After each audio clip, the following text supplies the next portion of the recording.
The suspect in the UnitedHealthcare CEO Brian Thompson's murder faces new federal charges that could bring the death penalty. Luigi Mangione was brought back to New York City yesterday. He faced 4 new counts of murder and is now in the same prison as Sean Diddy Combs. Joining me now is senior coordinating producer for CBS News Crime and Public Safety Unit, Anna Schecter. Good to see you, Anna. Great to be with you. So the lawyer yesterday for Luigi Mangione expressed some confusion as to who's handling the case. Why do we think that the federal government is getting involved here, and why is she confused?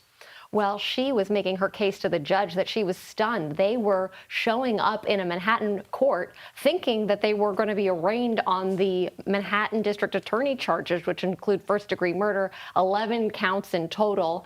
And instead, Mangione was taken into custody by the FBI, and they had to go to a different federal courthouse before a federal judge. And she said, I was surprised this morning. What is going on? She was asking for clarity. That she said there were 2 different theories of the case.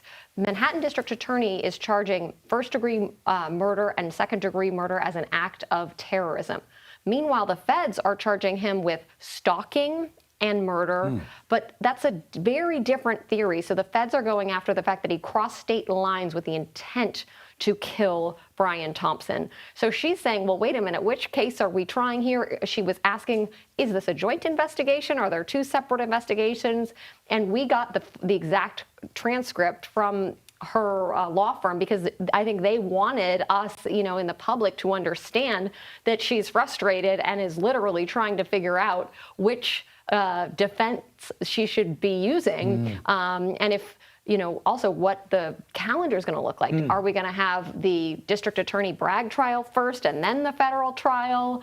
Usually the Fed case will take precedence. So many questions. It's been very dramatic and augmented by that kind of crazy footage where you see him getting into a plane and then on a chopper just to get footage. Yeah, exactly. It was really a big spectacle yesterday. Yeah, in fact, I was on my way home after the show towards Brooklyn, and as I came towards the pier near the Brooklyn Bridge, I could see all this police activity.